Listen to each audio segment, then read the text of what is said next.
we're on Via Garibaldi, outside Santa Maria Ausiliatrice, which is the venue for Cymru and Venice at the Biennale this year, 2015.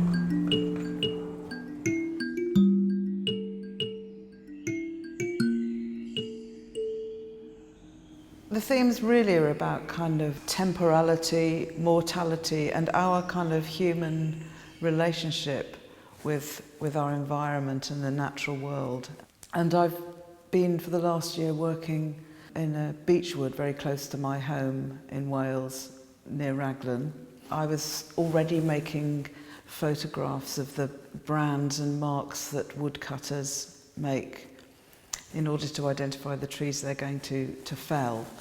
So I decided that I wanted to kind of make this place the sort of locus of the work, really, and I was going back to it on a very regular basis for the period of a year.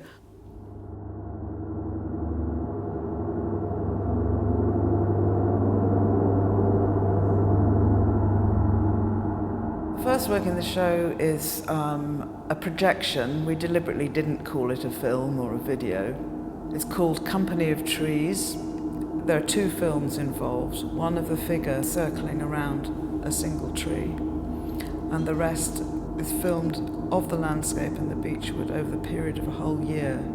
And these two films are then cut together to allude, I suppose, back to the idea of early forms of cinema, or this idea of illusion, which kind of goes back to this idea of the rest is smoke. I was thinking of smoke and mirrors and an illusion and some kind of perceptual pulse or rhythm in the work. I think what's interesting, Helen studied at the Slade, as I did actually, and I think that's quite important in a way, because really going back to that, to the 1970s, there was a whole period then of working across different media, so film, photography, often translating into installation form. For example, with this image that you see behind me, the stack image, it's really pushing photography to a kind of sculptural condition.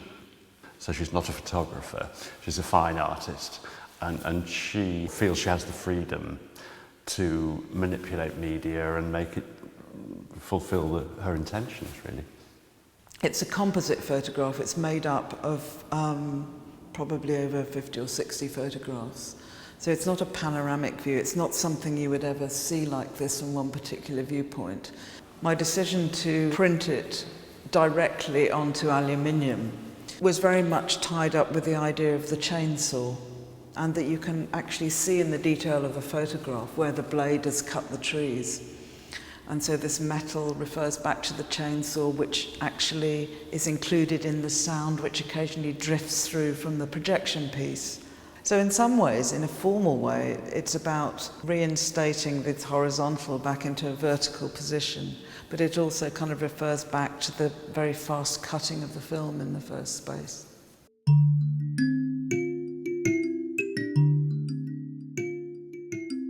It's an enormous honour and privilege to represent Wales in Venice and to have my work recognised in this way. I first moved to Wales in 1984, and it's been my home for over 20 years. And it's been a great inspiration, particularly the landscape. So yeah, it's a fantastic opportunity for me to develop, to be supported in this way and to be able to develop sort of ongoing concerns in my work. I think it's very, very important for, from the point of view of Wales or any other kind of nation. One, it's a very good shop window for what's happening in terms of their contemporary art. And I think it's also a two-way process. So you're kind of exhibiting what you do, but you're kind of exchanging with other nations, other artists, other groups. Really, that kind of cultural identity isn't static. It's constantly evolving. So an artist like Helen is making a huge contribution to that. Yeah, the final room, it's a composite photograph. It's based on the last Saint Sebastian that Mantegna painted, which is now housed in the Cadoro in Venice. and actually became the kind of keystone or linchpin for the whole exhibition in a way. The place where I've pierced the photograph in my studio back in Wales corresponds to the actual points where the arrows pierced the flesh of Saint Sebastian in that particular painting. So this is really my reinterpretation of that piece. The body is absent, the inscription, nothing is stable unless it's divine, and the rest is smoke. So it really sort of resonated with me in terms of the kind of temporality and unimportance in a way of our human existence in the world.